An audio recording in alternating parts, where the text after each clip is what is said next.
All right, welcome back everyone. We're going to continue on with our conversations of concrete, and this will correspond once again to chapter 3. We're moving right along. This is actually part 3 of the 6-part sequence in concrete, where last time what we talked about was the mixture proportioning, the amount of aggregate versus water to cement ratio versus air, and how that affects the concrete mix, and also how to test it with slump testing and things. So, all right, let's move on. Let's take a look at part 3, initial concrete construction. In this one, we're going to be looking at the formwork to hold the concrete in place, transporting the concrete, placing, finishing the concrete, things like that. So let's start by looking at concrete formwork. Formwork is basically the process of holding up the walls when your concrete comes in as a liquid and is curing into a solid. And you can see a couple examples over here. This is like a handset forming where you have a bunch of individual panels. There's these little pins that you put together to tie it all together. I think I have a slide coming up talking more about the components. And yeah, and they can be made out of many different materials. These are metal with like it's almost like a masonite surface to it. You can have plastic forms or wood. They can be temporary or permanent. Permanent means that you see these a lot in a basement foundation type of application where you have insulated forms. So basically the forms go in, there's insulating on them, you pour the concrete, and then you just backfill and the forms stay in there permanently. In most commercial construction, they get removed. And also note down here, they must be coated with a release agent. So what that is you have your forms in place, you pour the concrete. After your concrete is set, it's hardened, you need to pull the forms off. Well, the forms can be stuck there to the concrete, and if you pull it off and it's stuck, then you can actually damage the concrete. So the idea is that you coat it beforehand with release agent, almost like a grease that'll keep the form from sticking to the concrete. So if we were to look at a basic form, this is what we see. What we see is we have, and you can imagine there's, your walls are sitting in between here. This would be the concrete wall that I'm forming. And then on the outside of this wall, we have this plywood sheeting. So you'll see over here they're calling it board sheeting. Typically it's a solid sheet of plywood. You could have individual planks, I suppose. So that's what's pushing directly against the concrete that would have this release agent on there, something to keep it from sticking. Now the plywood, if we only have plywood, of course it would start bowing. So we have to support the plywood structure, and we do that with these studs or joists. And these, let me do it in blue so you can see it a little bit better, right? So we have these studs, and these studs, if you were designing this formwork, your stud placement, your distance apart, all depends on how fast you're pouring the concrete, how much pressure there's going to be against the form, because that's going to support the plywood. If you didn't have them spaced close enough, then you'd actually have a bow in your wall, which would never be good. Then we have to support those studs or those joists, and we do that by these things called wailers. So the wailers, which I can draw in green, are going against the backside of all of these studs. And I can see there's two kind of on top of one another. I don't know if these drawings are helping at all, but they're outside of those guys. And then to support our wailers, we have ties. So these ties are going to be going right through these wailers. You can see one there, one there, one there. Maybe it would help to do a 2D drawing. Let me see if I can do a 2D drawing. So we'll say that there's our wall. Then we have plywood on the supporting against our wall, pushing against our wall, supporting that concrete. And then we have our joists or our studs coming out, supporting the plywood. Now those are spaced in or out of the page a certain distance, right? And then we have our wailers, and there's usually 2 of them side by side like this. And depending on how deep your wall is, you might have multiple of those. And then you have usually like a plate here and a tie that goes all the way through to the other side, where you'll also have, of course, wailers So you end up with something that looks like that, I suppose. Now another consideration that isn't shown in this drawing is after all the concrete is poured or placed into this form, you need to finish the top of the wall with a trowel or something. We'll talk more about finishing in a little bit, but if your wall is 8 feet off the ground or something, then of course you can't reach it.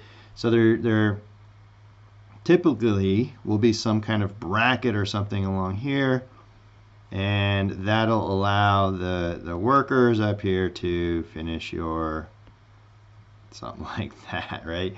To go ahead and finish your concrete and walk along that. But that's the basic anatomy of your formwork. All it is following the load as it goes out, supporting your plywood with your joists, supporting your joists with your wailers, supporting your wailers with your ties. I didn't mention these braces. These braces aren't actually supporting the concrete from blowing out. A lot of people think that, but really what it is it's more of a horizontal support of the wall. So this is, since we keep pulling up this Poudre School District Centennial High School project, just gives you an example of what it would look like in real life, and it doesn't seem to want to let me zoom in on it, but I can say that, you know, this is our formwork area. So we're saying if you want to pull up this slide and read it later, not overly interesting. It just says that, you know, I don't know, include live load, dead load, weight. We have to have easy removal, impact, shock damage. You know, you can read that. It's just some basic guidelines. And then there's also for executions for the form construction, just some real life examples if you want to read through some specs that would be in a project manual. So now let's move on to concrete handling, placing, transporting, consolidating, and finishing the concrete. So looking at placement, now sometimes you'll hear this word placement and sometimes you'll hear concrete pouring. Typically placing concrete is what we're doing. We're not actually pouring concrete into like a slab or something, so try and keep that straight. So some requirements: we can't have frozen surfaces. We can't put our concrete directly on frozen subgrade, which should make sense, right? Because that would affect the chemical reactions going on while the concrete is curing. You can't have rust on your reinforcing, which should make sense because rust will eat away the metal, and whatever diameter rebar you're starting with would actually decrease if it starts to rust, right? So that should make perfect sense. Same idea with this use of chlorides. You need to be careful with that because it could cause rusting with your steel that's in contact with that concrete. So if you have the chlorides in your concrete. There is a little bit here about bleed water, and what bleed water is when water is separating from your concrete. So as you're placing it, you might see this water coming to the surface. It's normal, but you can't have excessive bleed water because that can actually affect the concrete as well. As far as placing the concrete, so how do we get it from usually our truck out to the site or out to where we actually want to place it? We can use these a buggy, something like this guy here, where you can see that from the mixer it would fill up the bucket, and then this guy drives it on over and mechanically dumps it over. It's just like basically a mechanical wheelbarrow, right? We could use a chute if we can get the truck in close enough and just drop it in there.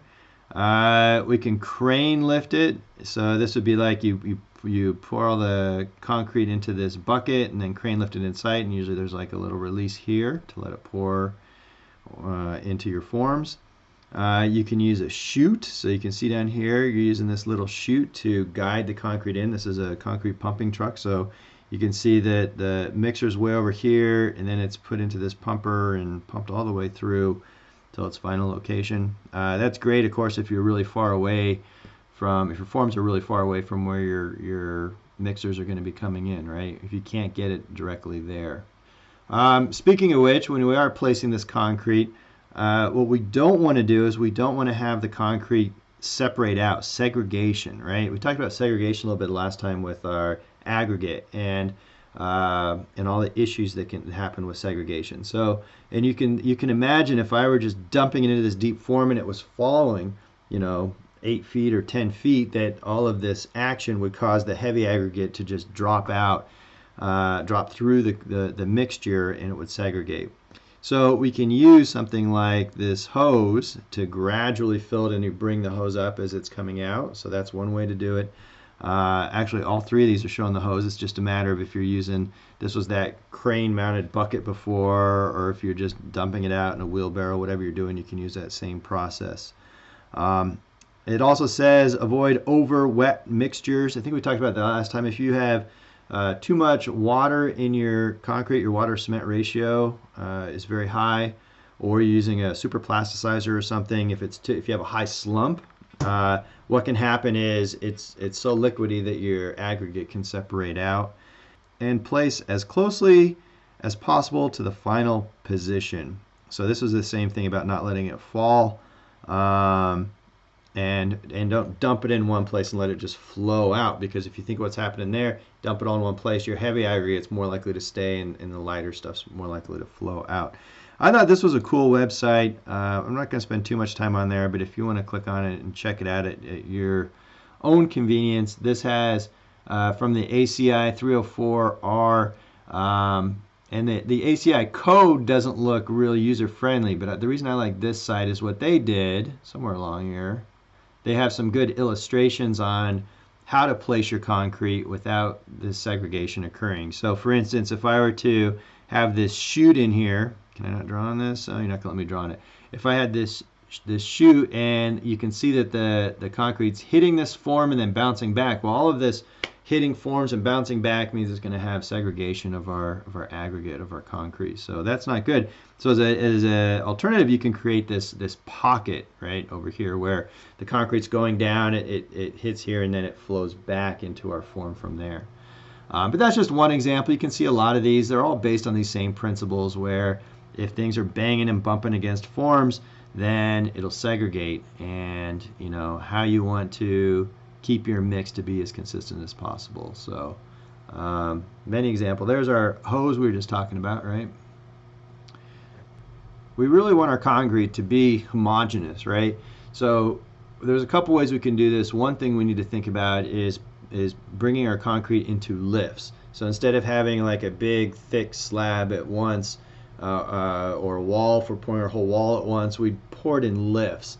And this says 6 to 24-inch lifts, or it'll be specified in the specifications. And then after we have a lift, we could use a concrete vibrator to get rid of some of the air voids and consolidate everything down before adding our next lift.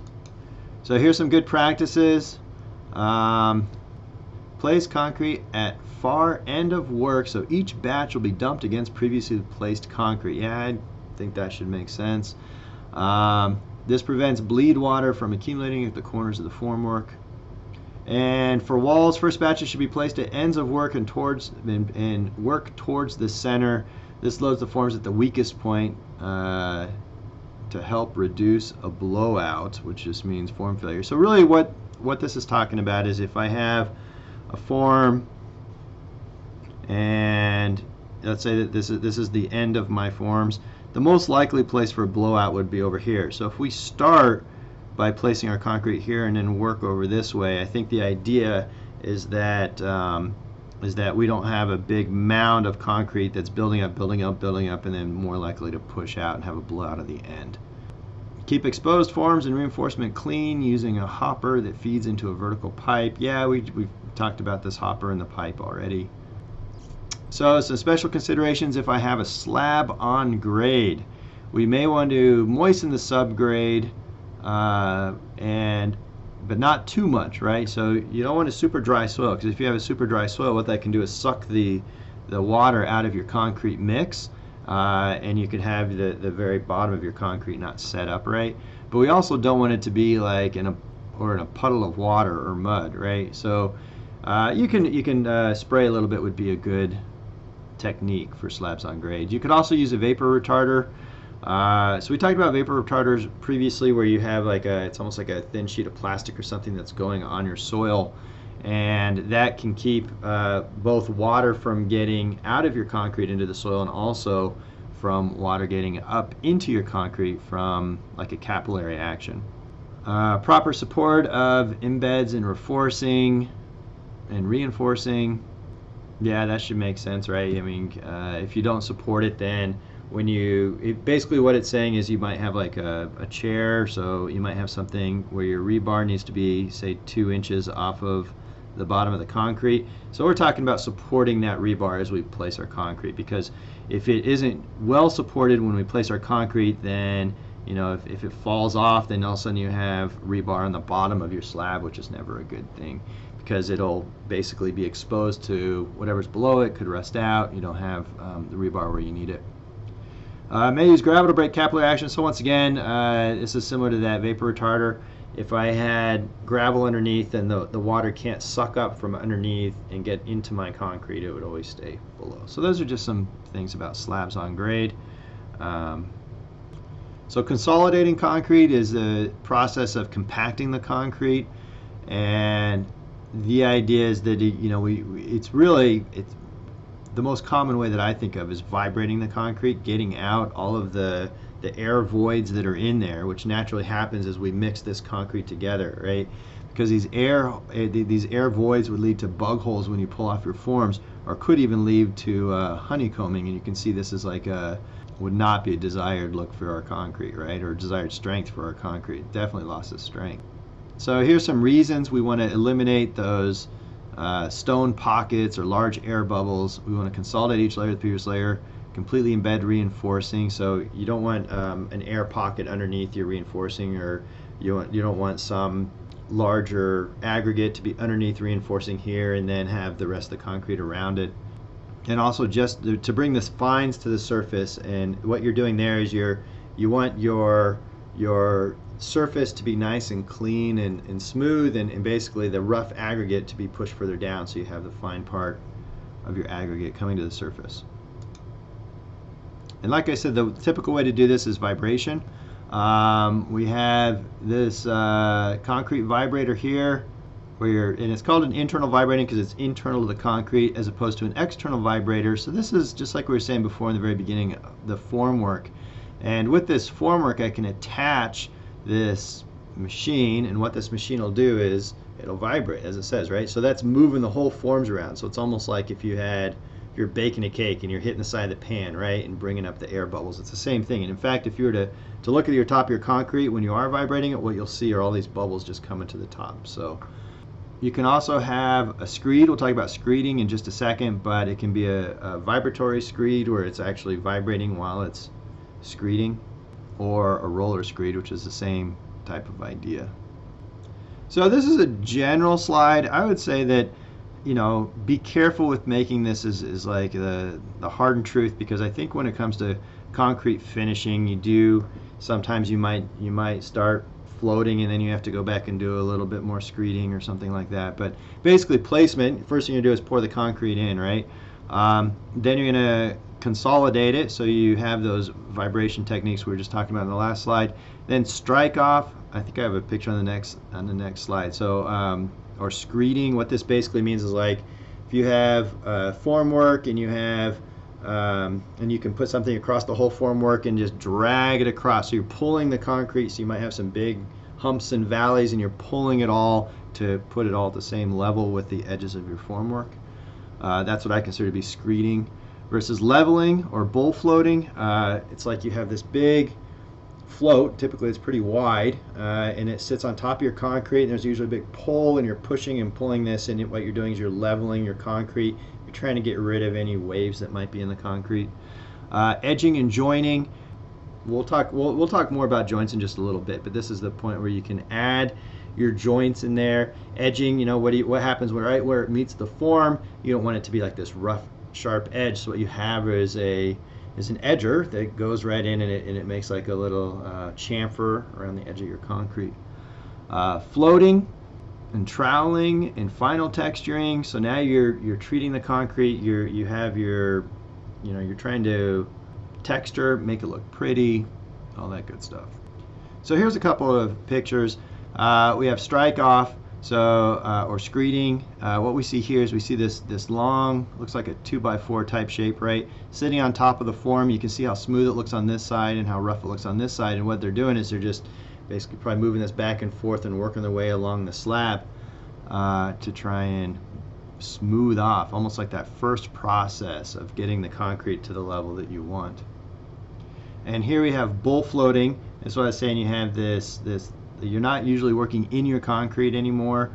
Well, this guy's still standing on the edge of the concrete, I suppose, but you have a long pole, and then you're either pushing or pulling this bull float in order to get the level to where you want it, and you're also trying to push that coarse aggregate down and bring up those fines to make your top surface a little smoother. Edging and joining. So here's your edger. Like I said, we don't want a nice sharp edge. What we want is like a chamfered edge over here, smooth out edge, and this has a little round to it, so they're working this way, and that's what the finished product looks like, right?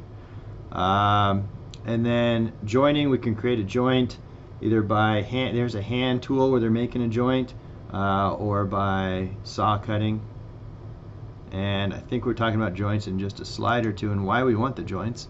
Floating and troweling.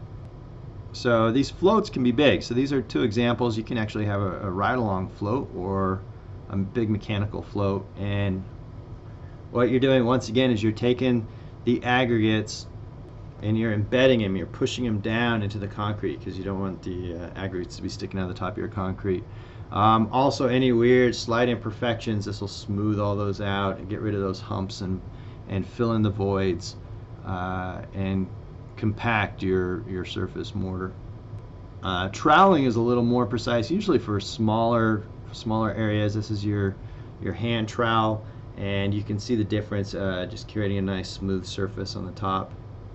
And then after you do that, you can put a final texture on it, something like tinning or brooming. So this is when you see, like this is like grooves in a highway, or typically, or many times you may not want a glass smooth concrete surface because you might want some texture to give you the traction you might need for vehicles or even walking on a sidewalk or something, right? So called brooming for obvious reasons. It looks like little broom bristles, right, that you're rubbing against the concrete. You can imagine it scraping it.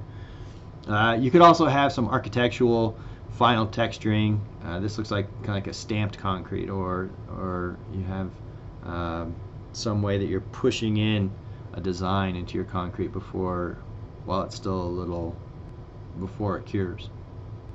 So concrete can be considered almost as much as a art as it is a science.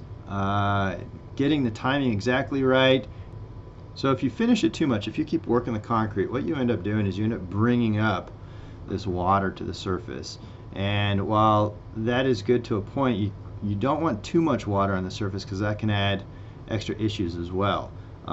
It can change your water to cement ratio, which we talked about before, decrease the durability of the top layer of that surface where you start having it crack and peel off of that surface. So you do not want to overwork your concrete.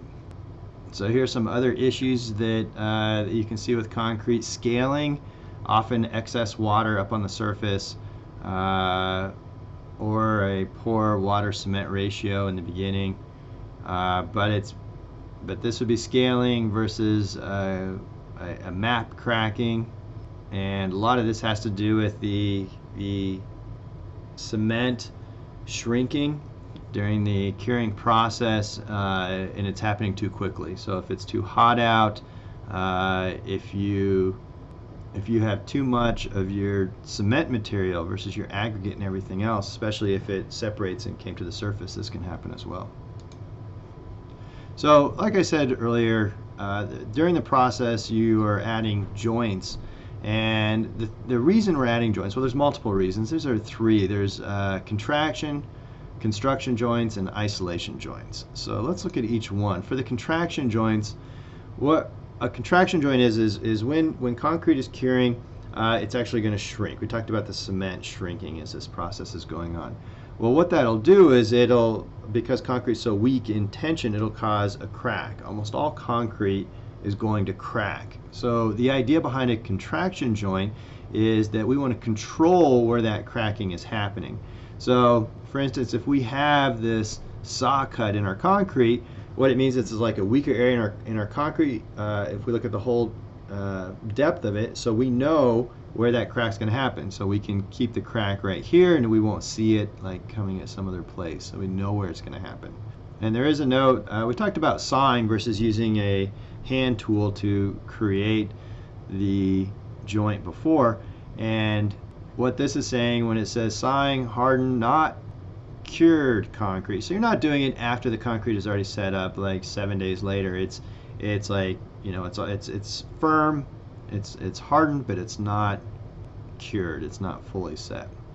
Here's a general rule of thumb for where to put these contraction joints. So what we can do is we can look at the slab thickness, double that, and change it into feet. So if I have a slab thickness, the example here, which is 4 inches, double that, 8, turn that into feet, so I would need one every 8 feet along the length of that slab. So as far as the depth of our contraction joints, what we can say is 1/4 the total slab thickness. So you can see this is D. We're saying this is 1/4 D, so for how deep it needs to go, or at least 3/4 inch, right? Second type of joint we want to look at is a construction joint.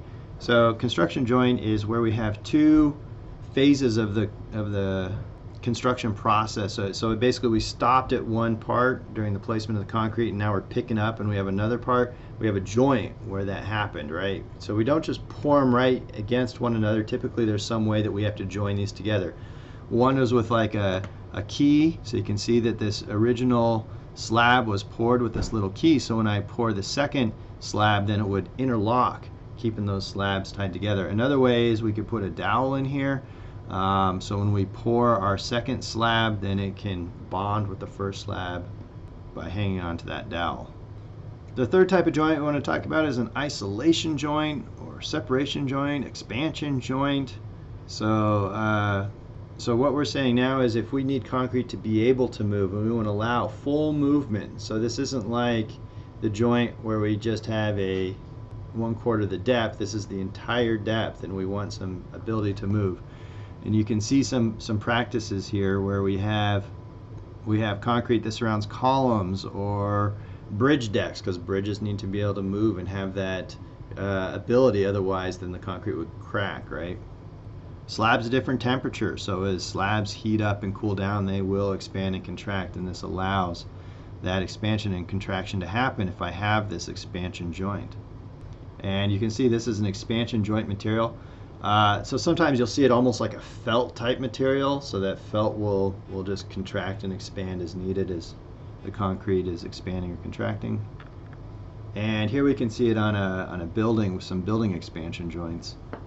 And this one little note, similar to what we were just seeing before, is that if we have a joint in here, we want to make sure we don't have water penetrating, so there is typically something that's going to go in between or inside this joint in order to keep the water out.